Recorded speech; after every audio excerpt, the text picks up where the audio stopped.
My God, I hate drugs. Alam naman natin ang napakainit na issue ngayon. Ang ginawa po ni Kris Aquino kay Bongo. Ito alam niyo naman yung storya, di ba? Si Mocha nag-post siya ng video comparing yung halik juxtaposing, ipinagtabi yung paghalik ng isang OFW kay Pangulong Duterte at yung paghalik ng isang pasahero din ng eroplano sa tatay ni Kris Aquino. So nagalit si Kris Aquino, na-offend, tapos hinamon si Mocha. Di ba hindi na siya pinapatulan ni Mocha? Hindi na siya pinapatulan. Wala lang, parang chill lang, di ba? Hindi naman naguhuramentado ito si Mocha. Pero kasi itong ginawa ngayon ni Kris Aquino, it already crossed the line. Di ba? Ganito po yan. Lalo na yan si Kris Aquino. Di ba parati niyang binibida na yung nanay niya, yung tatay niya, nagpakamatay. Di ba? They sacrifice for democracy para makabalik ang human rights. Ang isa po sa mga human rights ay ang freedom of speech.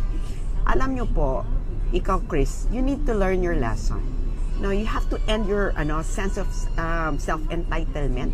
Kasi we don't owe you anything. We don't owe your family anything. What we are experiencing right now is a product of the hard work of our parents and of our own. Wala kaming utang na loob sa inyo, kaya do not treat the Philippines as if it's your house. It's not. So babalik ako dyan sa freedom of speech. Ikaw, Kris Aquino, okay lang kasi na you express your feelings, that you got offended, etc.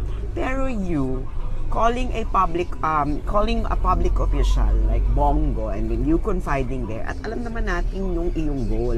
Kasi before you called Bongo, you were already hinahamon mo na ito si Mocha ng kung ano-ano. Diba? Parang gusto mo na nga makipagsapakan dyan kay Mocha eh. So, iyang ginagawa mong pagtawag kay Bongo, it's part of your evil machination. It's part of your tactic para ikaw, para yung si Mocha, you could silence her.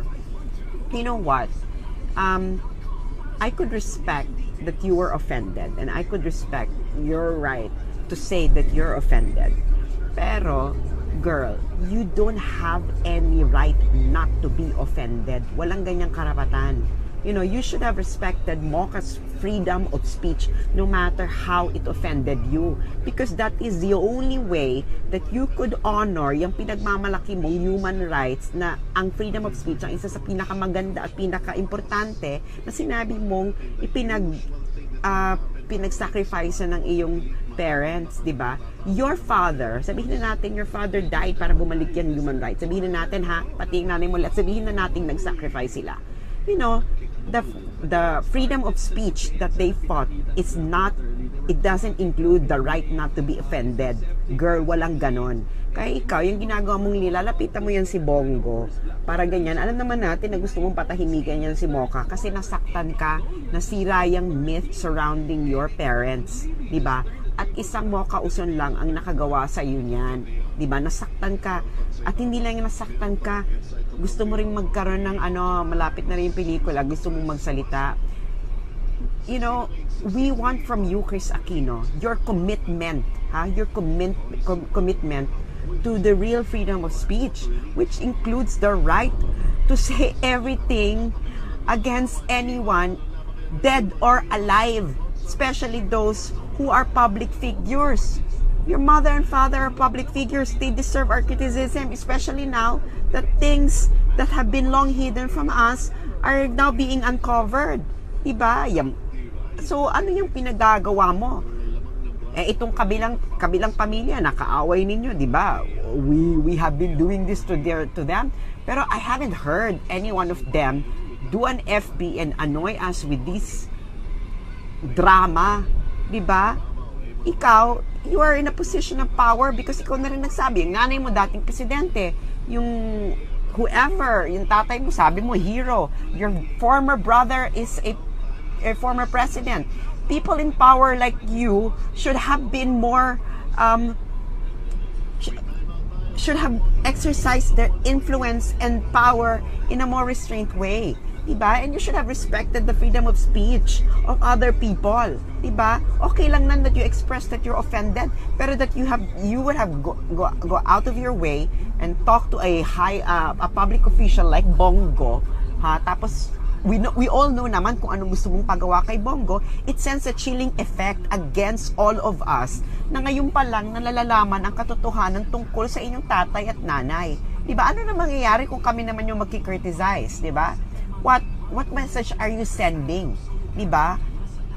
Ito naman kay SAP Bongo, sir, kung tatakbo po talaga kayong senador, we would like to get your commitment to freedom of speech. Diba? We would like you to say that na ikaw, nirerespeto mo ang karapatan ng bawat isa na i-criticize ang kahit sino sa ating lipunan, buhay man o patay, kahit sila ay nasa 500 peso bill o wala. Kasi that's the only way that we could be a real functioning democracy, if we can have the freedom to say what we want to say without fear of being subjected to the power tripping of the likes of Kris Aquino. Diba? O, nakakagulat naman kasi yung magte-text ba o tawag, tapos biglang ganun na, pinagsusorry si Mocha. Ano bang ginawa ni Mocha mali? She didn't do anything wrong. She didn't do anything that violated the laws of the Philippines. Diba? Nung nanilbihan siya, she was there na para masundin ang laws ng Philippines. Diba? She's just expressing her freedom of speech. Diba? In support of the president that she thinks will usher the Philippines to a new chapter. That's all that she did. Ngayon, if Kris Aquino was offended, sure. But for her to go to you, sir, and then we all know what she wanted you to do, and that is to silence Mocha Uson, diba? That's foul. Diba? That's already using her power and undue influence para itong si Mocha ay manahimik at para mag-send ng chilling effect na yung tatay at nanay niya ay hindi pwedeng i-criticize at hindi pwedeng i-subject sa ganyang usapan. Ano ba yung tatay at nanay niya? Diyos ba yung mga yan? Diyos ba yung parents mo, Kris? They're not gods. My God. You know, I live in the Netherlands. Itong ginagawa ni, you know, Kris Aquino, if you live in the Netherlands, ang ginagawa mo, you won't survive there. Kasi, wala kasing sacred cows sa Netherlands, where freedom of speech is really sacred. Walang sacred cows na katulad ng ginagawa mo ngayon. Ayun na, parang you're sending to us a message na your mother and father cannot be subject to that kind of freedom of to that kind of speech. Bakit? Is there any special law na hindi namin, ano yan? Meron bang sacrilege ba ito ginagawa namin? Pwede ba? Ngayon kasi, naluloka kayo, the myth surrounding your heroes, diba? The myth surrounding Minoy and Cory is now beginning to collapse. At dahil nagko-collapse siya, yung source ng inyong tanging power, it's now weakening. So now you are trying to save it. Pero in the quest of saving it, nagbubumirang sa inyo kasi in the quest of saving it, you go to the extent of violating the right that you said that Minoy and Cory fought, and that is freedom of speech. Diba? Sabi nyo, they fought for freedom of speech, and freedom of speech includes saying things that could offend anyone. So tigilan mo yan, Kris Aquino. Stop your sense of entitlement.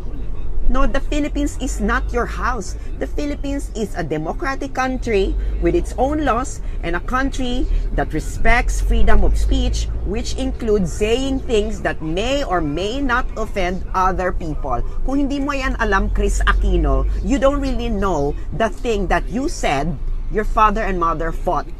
Bumalik ka sa school para malaman mo yan.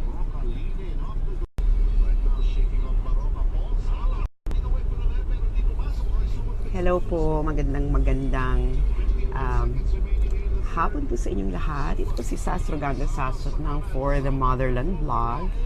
At alam naman natin ang napakainit na issue ngayon. Ang ginawa po ni Kris Aquino kay Bongo.